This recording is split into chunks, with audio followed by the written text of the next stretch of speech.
करते हैं board paper 2016 से क्वेश्चन नंबर 24। तो इस क्वेश्चन के अंदर कह रहा है कि इन फिगर 7, जो ये फिगर 7 है इसकी बात हो रही है, 2 equal circles with centre O and O dash touch each other at X, और यहाँ पे फुल स्टॉप है, O dash produced meets the circle with centre O dash at A.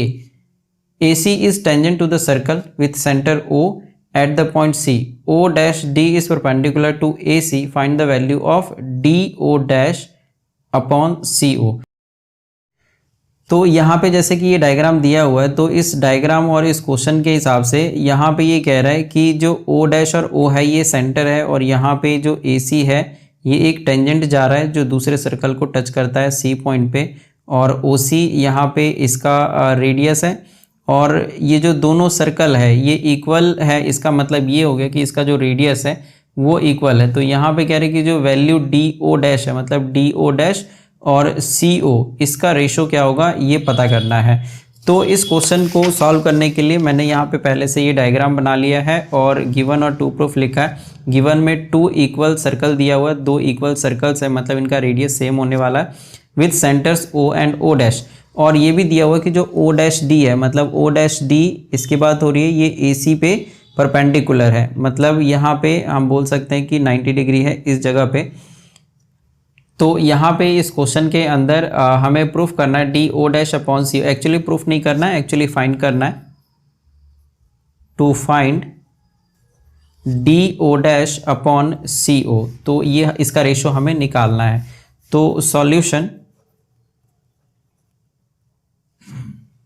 तो सबसे पहले हम लेट कर लेते हैं कि जो रेडियस है सर्कल का, दोनों सर्कल का जो रेडियस है ये हो जाएगा AO डैश, जैसे यहाँ पे ये AO डैश दिया हुआ है, तो radius AO dash is equal to R। अब क्योंकि जो दोनों सर्कल है वो तो इक्वल है, तो इसीलिए हम ये भी बोल सकते हैं कि जो OX है, OX यहाँ से लेके यहाँ तक, और AO डैश जो हमने लेट किया हुआ है, और O डैश X, तो ये भी रेडियस होगा, O डैश X, ये सब के सब R हो जाएगा, मतलब रेडियस हो जाएगा।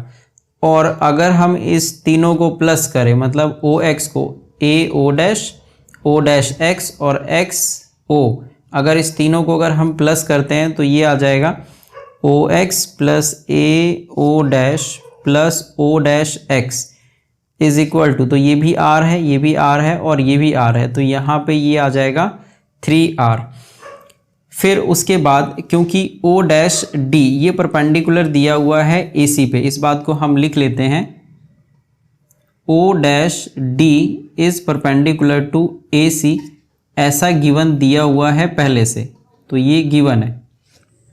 तो इसीलिए जो एंगल ADO डैश होगा ये 90 डिग्री आ जाएगा, ADO डैश 90 डिग्री।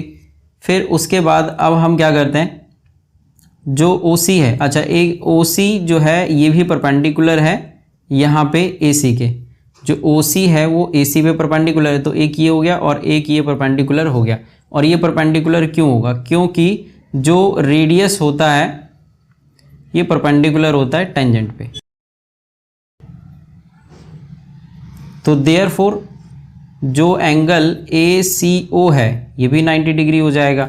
अब इन ट्राइंगल, अब इस दोनों ट्राइंगल के अंदर देखते हैं, एक तो ये ADO ये छोटा ट्राइंगल है और एक जो ये बड़ा ट्राइंगल है, तो इन ट्राइंगल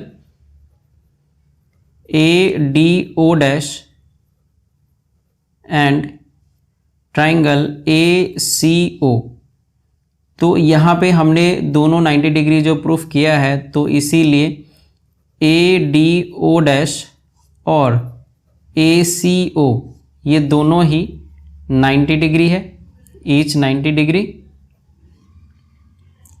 और जो एंगल A है ये भी दोनों में है, एंगल A इस छोटे वाले ट्राइंगल में भी होगा और बड़े वाले ट्राइंगल में भी होगा, तो एंगल A और एंगल A ये कॉमन आ गया। तो दो एंगल अगर कॉमन है तो तीसरा एंगल ऑटोमेटिकली इक्वल हो जाएगा, तो हमें तीसरा एंगल प्रूफ करने की ज़रूरत नहीं है। तो ट्राइंगल ADO डैश ये सिमिलर हो जाएगा ट्राइंगल ACO के बाय एंगल क्राइटेरिया। तो अगर ये दोनों जो ट्राइंगल है अगर ये सिमिलर है तो यहाँ पर हम ये बोल सकते हैं कि जो ओ डी डैश है और सी ओ, जो ओ डी डैश है और जो सी ओ है ये इक्वल होगा ए ओ डैश और ए ओ के अपॉन ए ओ। तो जो ए ओ डैश है ये तो रेडियस है, ए ओ डैश ये रेडियस है, और जो ए ओ है ए ओ तो यहाँ से लेके और यहाँ तक ये है ए ओ डैश और ओ डैश एक्स और ओ एक्स, मतलब A O dash plus O dash X plus X O. तो आर अपॉन ये भी आर है, ये भी आर है और ये भी आर है, तीनों आर है, जैसा कि यहाँ पे है 3r।